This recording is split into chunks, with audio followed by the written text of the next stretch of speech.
नमस्कार दोस्तों, मैं डॉक्टर अंजलि थपलियाल कौल, प्रेसिडेंट प्यारे फाउंडेशन, रुद्राक्ष की सीरीज में एक नए एपिसोड के साथ आपके सम्मुख उपस्थित हूँ। आज हम बात करेंगे अष्टमुखी रुद्राक्ष की।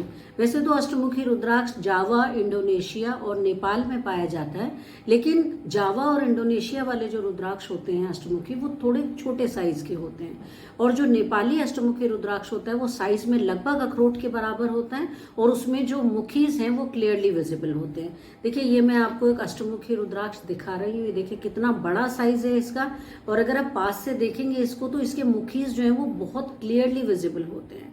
तो ये जो अष्टमुखी रुद्राक्ष है वो किन किन चीजों में लाभदायक होता है, ये मैं आज आपको बताऊंगी। गणपति हैं इसके इष्ट, यानी कि हर मुखी को हम एक अलग देवता से संबंध करते हैं, तो अष्टमुखी रुद्राक्ष जो है वो गणपति से संबंधित है, और गणपति जो है वो विघ्नहर्ता और सुखकर्ता माने जाते हैं। तो अष्टमुखी रुद्राक्ष का जो कार्य है वो है कि विघ्नों को हरना और सुख को आपके जीवन में प्रवेश कराना। दूसरी बात जो इसमें है वो ये है कि ये इसका जो प्लैनेट है, जो अष्टमुखी रुद्राक्ष से संबंधित जो ग्रह है वो केतु है, और केतु जो है वो सडन एंड अनएक्सपेक्टेड रिजल्ट्स के लिए माना जाता है। यानी कि अगर आप बहुत लंबे समय से किसी रिजल्ट के लिए वेट कर रहे हैं, या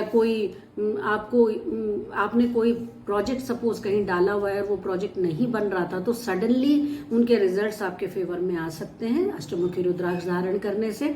और तीसरी जो इम्पोर्टेंट बात है वो है कि मूलाधार जो है वो कनेक्ट करते हैं हम अष्टमुखी रुद्राक्ष से। मूलाधार जो है वो ग्राउंडेड एनर्जी के लिए, स्टेबिलिटी के लिए, मेंटल पीस के लिए जाना जाता है।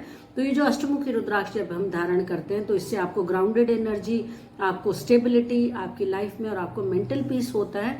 और यदि देखिए, क्योंकि इसको हम केतु से कनेक्ट करते हैं, तो जो लंबे समय तक फेलियर्स हमें मिल रहे हैं, हम उन्हें उसकी वजह से फ्रस्ट्रेशंस हो रहे हैं, उनकी वजह से हमें स्ट्रेस होता है, तो वो जब रिजल्ट्स हमारे फेवर में आ जाते हैं तो उन फ्रस्ट्रेशंस और उन डिप्रेशंस और उन एंग्जाइटी काइंड ऑफ सिम्टम्स से भी हमें ये मुक्त करता है। यानी अष्टमुखी रुद्राक्ष गणपति, केतु और मूलाधार से संबंधित है, जो इन सभी चीजों को कंट्रोल करेगा, आपके जीवन में शुभता लाएगा। Thank you so much. नमः शिवाय।